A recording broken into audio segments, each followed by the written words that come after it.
Hello, this is Darkfirex34, or as anyone who watches this will likely know me, Jacob. I'm going to be doing a tutorial on basic Pokemon ROM hacking. And for those who don't know, Pokemon ROM hacking is taking a ROM of a Pokemon game, like a ROM file, editing it or changing it in any type of way to make it better or worse or whatever you want to do. Basically customizing a Pokemon game or just whatever you want to do. It can range for all sorts of things, big or small. And they can be anywhere from changing one Pokemon or changing one line of text to creating an entirely new game for the more advanced things. Now this is going to be a basic tutorial, so I won't be doing any extremely hardcore editing. But if you want to know the more advanced stuff later on, you're going to have to learn that on your own. Some basic requirements I set up in a tech document here. This is what you should have for a Pokemon ROM hack. Generally, you should use a third generation game, which is Pokemon Ruby, Sapphire, Emerald, Fire Red, and Leaf Green. However, usually you should only use Ruby, Emerald, or Fire Red. For this tutorial, I'm going to be using a ROM of Pokemon Fire Red because that is the most simple, and if you're just starting out, I suggest you use that too. Some things you should have are a basic knowledge of computers. Now, I say that and it's kind of generic, but like just in general, like not so much hardware obviously because this is almost always software, but just knowing how files work and stuff, and being able to download stuff and whatnot. So some basic knowledge really, and a good understanding of the game you are hacking. Now, for Fire Red, that means knowing, like at least having played through the entirety of the game at one point. I have good knowledge of these after I played these games for hundreds of hours, but if you've never played the game before, you might have some trouble.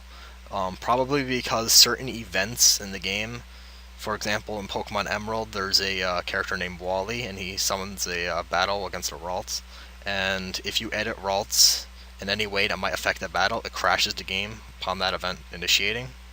So if you don't quite understand how the game goes, you could end up really screwing yourself, having to delete events, or just having to actually scrap the entire game hack you've made in general, which can be really bad. Some other things you should have: some patience with any type of coding or editing, or this programming in general type stuff.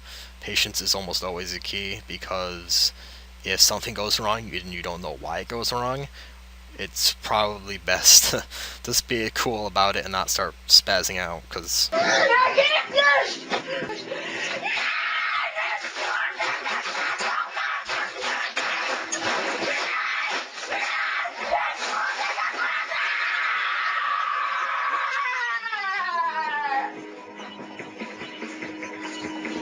you go, it tells itself. And this is a bit more like streamlined, I suppose. A Poke community account. Now, I don't actively use these forums a lot. However, everything I've done with Pokemon ROM hacking, I've gotten a lot of resources from them. Actually, I'll see if I can pull it up now. I think it's on my recently closed. Poke community has an entire forum dedicated to emulation and ROM hacking. The amount of resources for ROM hacking, or all sorts of things I found on this website and forum, are crazy. It's an extremely useful resource that is so useful I had to mention it as a basic requirement. Now, it's not actually a requirement, but I'd say especially if you're beginning out, or even if you're quite advanced at ROM hacking, you should definitely check out these forums. They have all sorts of stuff on them. That said, those are some basic requirements, and I'm going to be moving on to tools next. Alright, now in this section I want to cover tools. Tools are, I suppose the best way to describe it is like Dreamweaver. In very much the same way that Dreamweaver edits and changes code in HTML and CSS over web page formats and whatnot. Pokemon hack tools such as Advanced Map, Advanced Starter, all these things change a certain aspect or multiple aspects of a Pokemon ROM, and with a scripting program, such as this one right here, you can pretty much do all these things. However, it's extremely difficult because you have to scour through the code, and Nintendo did not make the code for these games easy to traverse, since they planned on selling them, and didn't plan to make code easy to recreate for independent developers like random people whatnot. So they basically created the game and didn't organize the code past that. So if you have to really use tools to make a ROM hack at any good speed or of quality. I got up a little prepared list of tools that I have. These are mostly the most important tools. Lots of aspects, smaller ones have separate tools. For example, I believe I have Advanced Starter here. This is actually a smaller tool, not a very big one, but it changes the starters, like Bulbasaur, Squirtle, Charmander type Pokemon in the very beginning of the game. That does its own thing. Some of the more major tools are Advanced Map, which does a huge range of things, and actually I'll show you because this is arguably your largest tool when making a ROM hack. Alright, now right here, this is the thing without, we have to load a ROM, so load. You would have to go to wherever you saved your ROM. Actually, ironically, I don't have this out, so. But anyway, Advanced Map allows you to edit the map, events in the map. It does a lot of things. You can change warps, so enter like door A, and you'll end up in area A, and then exit through that door in area A to end up back at warp A. So Advanced Map does a lot of things. Advanced Trainer allows you to edit trainers that have been added to the game. So anywhere from Random Trainer A to the Pokemon League Champion. And Advanced Text allows you to change the text aspects of the game, which can range anywhere from the startup dialogue to possibly the credits to some random signpost anywhere. So that's a very nice tool. This is a script editor. I haven't done much with it. I'm still learning most of it, and it's extremely useful when adding stuff. So if you ever plan to make your own Pokemon game, like just from scratch pretty much, this is probably one of your most invaluable tools. And another extremely useful tool is Yape, which stands for Yet Another Pokemon Editor. What it allows you to do is change the Pokemon info on just about every Pokemon in the Pokedex. So you could make Pikachu a water/fire type that knows explosion, and its Pokedex entry says he eats cake all day. So it can edit a huge range of Pokemon statistics when it evolves. So many things. These are the primary tools. Most of them can be downloaded from Poke Community, the ROM hacking forum. There are other separate tools too. Some of them, like Advanced Mart, allows you to change the items sold in Pokemarts at certain parts of the game. And tools in general range from major to minor, like the most minor of things, like title screen changes. So if you really want to make your own game, you can change the title screen. So tools are a very valuable thing. For the most part, you do use tools for almost all of the editing unless you're inputting large amounts of things. So if you're only really modifying things and not really adding in things, you shouldn't really use script editing too much. But yeah, tools are what really lets you hack a ROM. Alright, now we're going on to actually editing the Pokemon ROM. What you're once going to do is a startup is load up the Pokemon ROM you're playing in an emulator. This is in the Game Boy Advance, which you should be using if this is your first time editing. You would want to use a program such as Visual Boy Advance. It's a very popular emulator. Easy to find, extremely popular means that if you encounter problems, you should be able to find a fix online fairly more easy than others. There's a sound glitch. I've muted mine. Turning off sound entirely will cause the game to spaz out and fast forward to the 1000%. So just be aware of little glitches like that.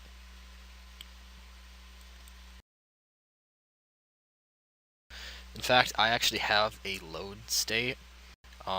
In the middle, when in the game, you can save your game states to these, which is a nice feature of Visual Boy Advance. So I'm going to load this. This is toward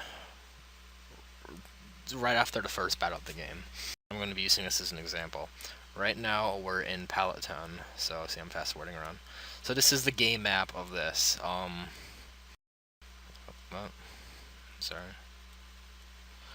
Okay, so actually this is an event. You talk to this person, right? So press A and look in direction A, right? So look up and press A and this character's here. This will trigger the event where this woman talks to you. Okay? So this entire thing is the game map. Entering this door triggers a warp, which is in that specific square. So we're just going to stay here, okay? Actually, hold on, let me load save state. So save the game, so that's slot 2. Close the emulator. Now, we want to edit what we just saw in the game. So, load up advanced map, which is one of the major tools. Okay, file, load ROM. You're going to want to load your ROM. You should want to have multiple backup copies, so like copy and paste that somewhere else, just in case you screw up.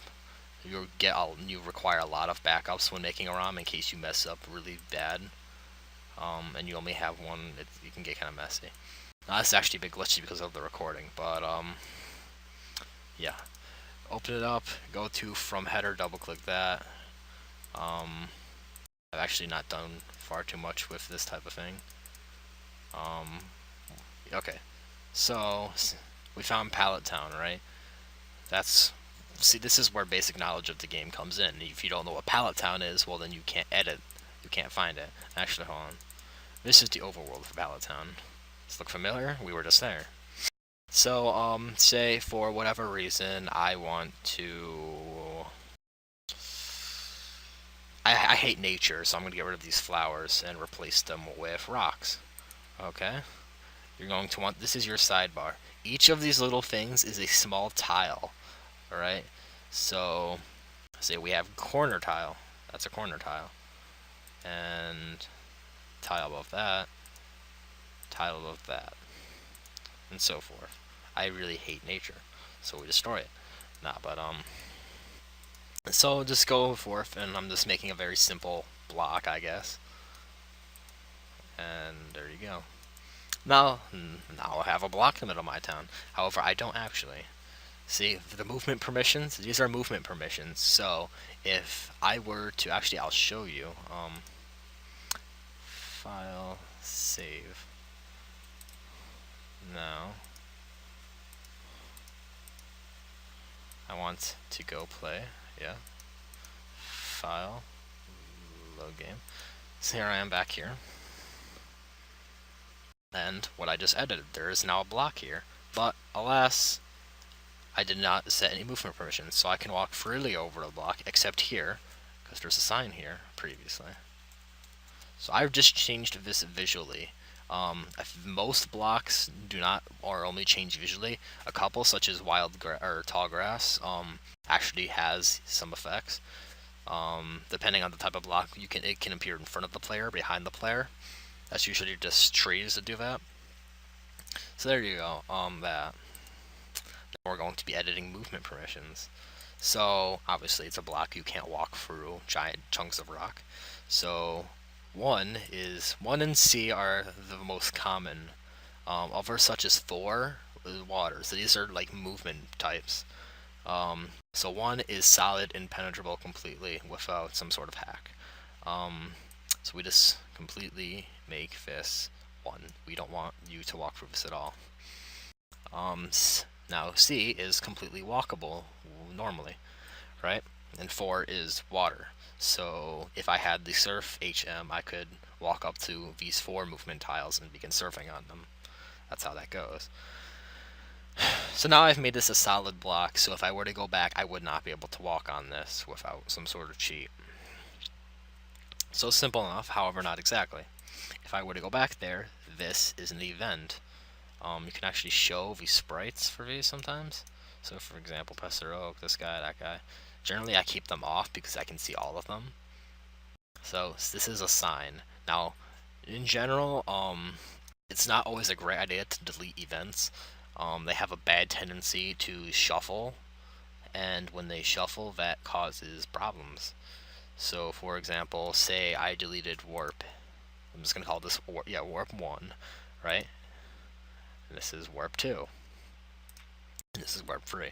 Now, for example, I got bored one day and completely deleted warp 2. There is a odd off chance. Now, this doesn't always occur, but it happens enough to where you should be careful. If I delete warp 2, this will become warp 2, and warp free will not exist. So I walk in here and then walk out, and that works. I walk in here and then walk out, and then I am now outside Professor Oak's. And then I go to walk in here, and because this is an event warp, and in actuality this is a solid wall, I would not be able to walk in. It would literally just block me off because it is a solid wall movement permission. So that's some of the basics of advanced text. Generally they stand for different things. S is a signpost, W is a warp, P is a person event. Script, obviously do some script editing. If you wanted to, you could delete scripts entirely, some of them.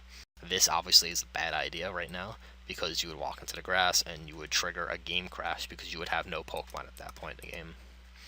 So, you see, that's where knowledge of the ROM comes in. So, generally editing Pallet Town isn't a good idea. I mean, you could if you want, and you could heavily edit it visually and then physically, but as long as the scripts will just have to line up and whatnot, it's not a big deal. Some other things. Okay, Pallet Town.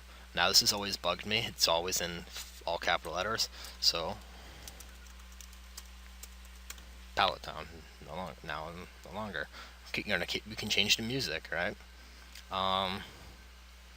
So is it a cave? So if it's dark, the screen will be all black and you could use flash, or if it's even darker, it could be all dark and flash you can't use. You can change the weather. This, I'm not entirely sure how it works in Fire and Leaf Green because there are no weather effects in these ROMs. I haven't really tested this. If you're going to be making Fire and Leaf Green, you could probably use weather. These are actually heavily based off of Ruby and Sapphire, so there's probably weather in there. But if you're going to be editing it, you probably shouldn't put it in too much. But knock yourself out. I mean, lots of ROM hacking is experimenting for yourself. And then, is this a city, village? It's a village because it's not huge. Fight type random, I'm not entirely sure of this. It kind of changes the style of the fight, I believe. So battle encounters. So I'm just going to change the name. So now that says Pallet Town, and if I were to load it up, it would be Pallet Town without the caps. Wild Pokemon. There are no wild Pokemon in Pallet Town, so there is nothing here. But let's say I want to add it. Alright, I've added grass. I'm going to make the encounter ratio extremely high. That's actually a bad idea. In most games, the encounter ratio by default is 15% about. And then I can add a Pokemon, so Charizard. Charizard. Min level 1. Max level 2. And I actually press 0 or something. Alright. So there you go, 20% chance, all these type of things. I don't believe these are actually editable, because by default, that's how the game was programmed. So I've actually been going on for quite a bit about Advanced Map. That's mostly because this is an extremely major tool. If you're making a ROM hack, you really want to use this tool a lot. You will probably use this tool a lot. It's an extremely invaluable tool. Probably the one I use most.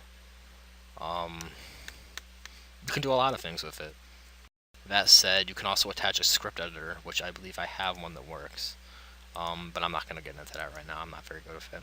So when you're done, just save. I'm just going to check. I have the sign here, and I don't want this sign. So this is actually not a very good method, but you can pretty much just toss it here. And if it has a sprite, you probably might see a sign there, but you might not. I'm not entirely sure. But, yeah, now you have a random block here. Movement permissions are set, so you can't walk through it. I haven't edited any warp, that's good. Oh, and this is the flying position. It's very important. If you want to edit where your trainer spawns in when flying into this town from the world map, say I want to spawn here in the center of town rather than in front of my house, I would just move this. It's not hard at all. That covers the majority of this. Advanced Map itself is a huge tool, and I could go on to it for 10 minutes or more past this, and I've been going on for quite a bit. So I'm just going to end it here.